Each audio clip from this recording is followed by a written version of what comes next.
काल बोलले की अजित पवारांना उशिरा घेतलं असतं तर बरं झालं असतं, चित्र वेगळं असतं. नाही, मला रामदास कदमजी कुठल्या उद्देशाने बोलले, त्यांचा बोलण्याचं तात्पर्य काय होतं हे माहिती नाही.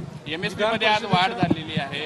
केंद्र सरकारने 14 खरीप पिकांमध्ये एमएसपीची वाढ केली आहे. शेतकऱ्यांना फायदा. केंद्र सरकारचं मी आभार मानतो की केंद्र सरकारने 14 पिकाला MSP वाढवली आणि मी राज्य सरकारला विनंती करणार आहे का या MSP मध्ये तुम्ही सुद्धा त्या ठिकाणी थोडं वाढवली पाहिजे, जेणेकरून कापूस, सोयाबीन आणि हे 14 पिकं आहे यांना राज्य सरकारची हमी आणि केंद्र सरकारची हमी. जर राज्याची हमी अजून मिळाली तर मोठ्या प्रमाणावर कापसाला भाव येईल, सोयाबीनला येईल. त्यामुळं केंद्र सरकारची जशी हमी आहे तशी राज्य सरकारने सुद्धा काहीतरी MSP मध्ये आपल्याकडून मदत करावी अशी मागणी मी पक्षाचा अध्यक्ष म्हणून केली आहे. मराठा आणि OBC आरक्षणावर केंद्र सरकारनं बघ्याची भूमिका घेणं चालणार नाही असं शरद पवार म्हणतात. केंद्र सरकारचा काय संबंध आहे?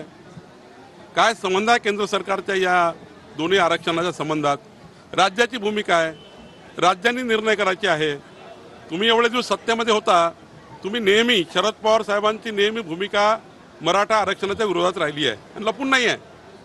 त्यांचं जर त्यांच्या सरकारमधले GR बघितले त्यावेळीही मराठा समाजाला त्यांना आरक्षण देता आलं असतं. मराठा समाजाला मोठ्या प्रमाणावर त्या ठिकाणी मागासवर्गीयासारख्या सवलती देता आल्या असत्या, पण मराठा समाजाच्या आरक्षणाकरता शरद पवार साहेबांनी कुठली भूमिका घेतली नाही. आणि आता मराठा आरक्षणावर शरद पवार साहेब बोलतात आहे हे आश्चर्य आहे.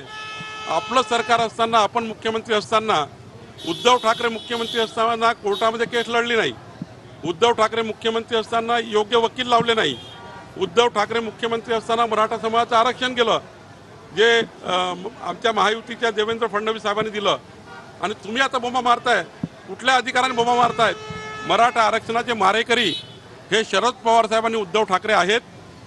भारतीय जनता पार्टी आणि महायुती हे OBC आणि मराठा समाजाला संरक्षण देणारा आमचं महायुतीचं सरकार आहे. वाढवण बंदराला मंजुरी मिळाली आहे. 72,000 कोटी रुपये मंजूर झाले. 60 वर्षानंतर प्रश्न सुटला.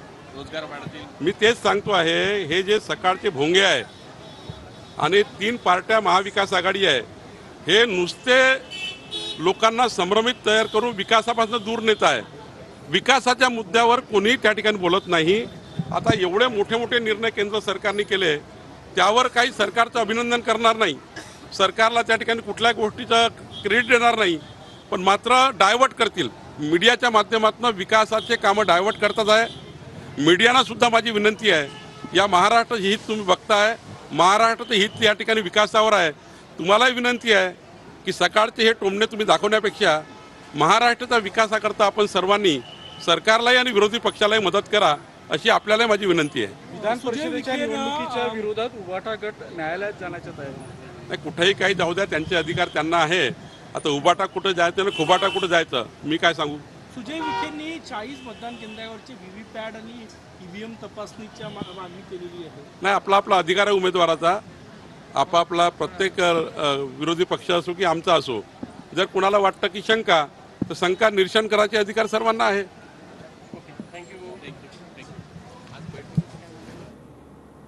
तर महाविकास आघाडीच्या विकासाच्या मुद्द्यांवर महाविकास आघाडी ही कधीही बोलत नाही असं बावनकुळेंनी म्हटलेलं आहे.